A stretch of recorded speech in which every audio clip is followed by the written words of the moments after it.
Hello friends, welcome back to my channel. ட்ராமாக்குள்ள போறதுக்கு முன்னாடி மறக்காம இந்த வீடியோக்கு ஒரு லைக்கை போட்டுருங்க. சரி, வாங்க ட்ராமாக்குள்ள போகலாம்.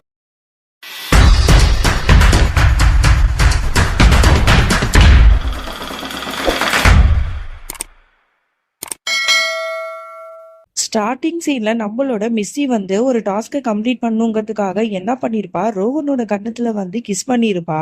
அதை பார்த்துட்டு டக்குன்னு அவ பயந்து ஓடி போயிருப்பா. இதை வந்து இவன் எதிர்பார்த்துருக்கே மாட்டா. இவன் என்னடா இப்படி பண்ணிட்டா அப்படின்னு சொல்லிட்டு இவன் முழிச்சிட்டு இருக்கான்.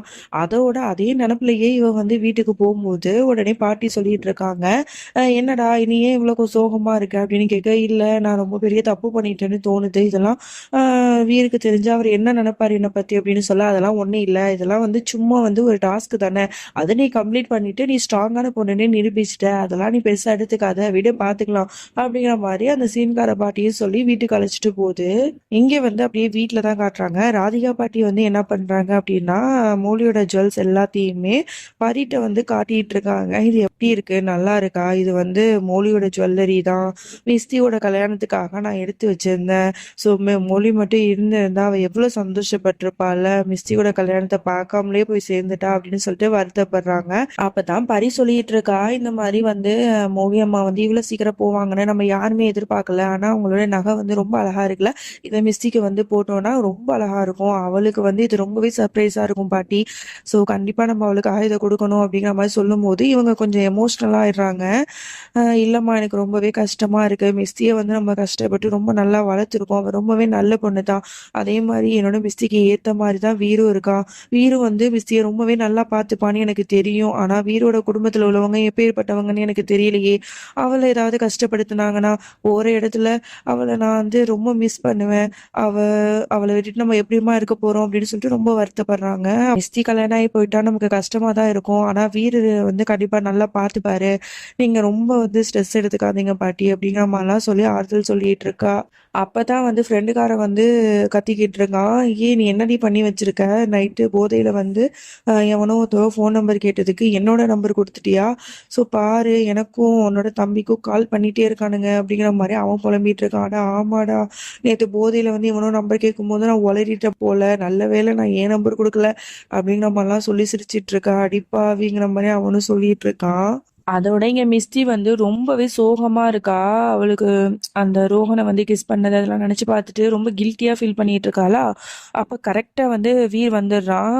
மிஸ்டி மிஸ்டி அப்படின்னு கூப்பிட்டுட்டே இருக்கான். ஆனா அவ வந்து அப்படியே வந்து யோசிச்சுக்கிட்டே இருக்கா. மிஸ்டி என்னாச்சு அப்படிங்கிற மாதிரி கேட்டோன்னே தான் அவ சுய நினைவுக்கே வரா. வீர் நீங்களா, வாங்க, என்னாச்சு, எப்படி இருக்கீங்க அப்படிங்கிற மாதிரி கேட்க, நான் நல்லா இருக்கேன், நீ ஒரு மாதிரி இருக்க, உன் முகம் ரொம்ப வாடி போயிருக்கு, ஏதாவது பிரச்சனையா, எதா இருந்தாலும் என்கிட்ட சொல்ல, நான் பாத்துக்கிறேன் அப்படின்னு அவ சொல்ல, இல்ல அதெல்லாம் ஒண்ணும் இல்ல, நான் வந்து வேற எதையோ ஒரு விஷயத்த யோசிச்சுட்டு இருந்தேன் அப்படிங்கிற மாதிரிலாம் சொல்லி சமாளிக்கிறா. ஓ அப்படியா அப்படின்னு கேட்கும்போது அப்பதான் அவ சொல்றா, சொல்லி சாரி, நேற்று வந்து பேச்சுலர் பார்ட்டிக்கெலாம் நாங்கள் போயிருந்தோம்.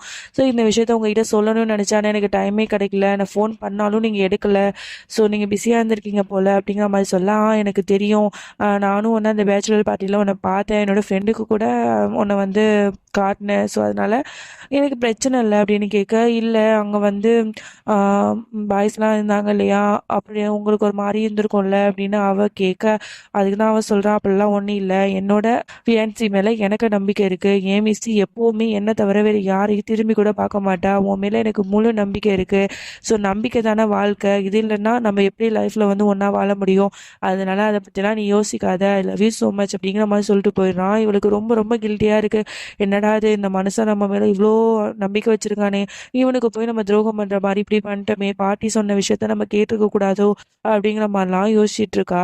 அப்போ வந்து தம்பிக்காரன் வந்து, ஹலோ, என் நம்பர் இல்லைங்க இது, வைங்க போன அப்படின்னு சொல்லிட்டு கத்திட்டு இருக்கான். அப்பதான் வந்து மிஸ்தியும் வீரும் கேட்டுட்டு இருக்காங்க, என்னாச்சு ஏதாச்சு அப்படின்னு. அப்பதான் அவன் சொல்லிட்டு இருக்கான், நேற்று போதையில வந்து என்னோட பரியக்கா வந்து என் நம்பரை கொடுத்துட்டாங்க போல, ஸோ காலுக்கு மேல கால் வந்துட்டே இருக்கு அப்படின்னு சொல்லிட்டு புலம்பிட்டு இருக்கான். அப்பதான் தூரத்துல இருந்து பரி வந்து கூப்பிடுறா. அப்ப மிஸ்டியும் சொல்லிட்டு, என்னடி என்னாச்சு அப்படிங்கிற மாதிரி கேட்க, அப்பதான் வந்து மௌலி அம்மாவோட நகையை பாரு அப்படின்னு சொல்லிட்டு காட்டும் போது அவளுக்கு ரொம்ப எமோஷ்னலா ஆயிடுது. இந்த மாதிரி வந்து ராதிகா பாட்டி தான் உங்ககிட்ட வந்து கொடுக்க சொன்னாங்க, மௌலி அம்மா வந்து உனக்காகவே வந்து வாங்கி வச்ச நகை, அவங்க வந்து போட்டுக்கிட்ட நகை தான் இது, அவங்களோட நினைவா இது உங்ககிட்டயே இருக்கணும் அப்படின்னு சொன்ன உடனே அவங்க அம்மாவை நினைச்சு ரொம்பவே வருத்தப்படுறா. அவளுக்கு கண்ணெல்லாம் கலங்குது. அப்ப பரி தான் வந்து அவளை ஹக் பண்ணி சமாதானப்படுத்திட்டு இருக்கா, கவலைப்படாத அப்படின்னு சொல்லிட்டு. அதோட இங்க மிஸ்டி வந்து ரொம்ப சோகமா இருக்கா இல்லையா? அவ வந்து ரெஸ்டாரண்ட்ல வந்து ஸ்விம்மிங் பூல்லாம் இருக்கும்ல, அதுல கால நனைச்சுக்கிட்டு நல்லா வந்து ட்ரிங்க்ஸ்லாம் பண்ணிட்டு இருக்கா. அப்ப வந்து கரெக்ட்டா வந்து இவன் பாத்துடுறான். ரோஹன் வந்து தூரத்துலேருந்து இவ உட்கார்ந்திருக்கத பாத்துட்டு, "இவ என்ன இங்க இருக்கா?" அப்படின்னு சொல்லிட்டு பக்கத்துல போறான். அவளுக்கு கேட்காமலேயே வந்து அவளோட அந்த ட்ரிங்க்ஸ் எடுத்து குடிச்சிட்டு இருக்கான். இவ வந்து அத கவனிக்காம வேற எங்கேயோ பாத்துட்டு இருக்காளா, அப்ப டக்குன்னு வந்து பாத்துடுறா. "ஏய் மிஸ்டர், நீ என்ன பண்ற? நீ யாரு ஃபர்ஸ்ட்டு? எவ்ளோ திமிரு இருந்தா என்னோட ட்ரிங்க்ஸ் எடுத்து நீ என்னோட பெர்மிஷன் இல்லாம நீ குடிப்ப?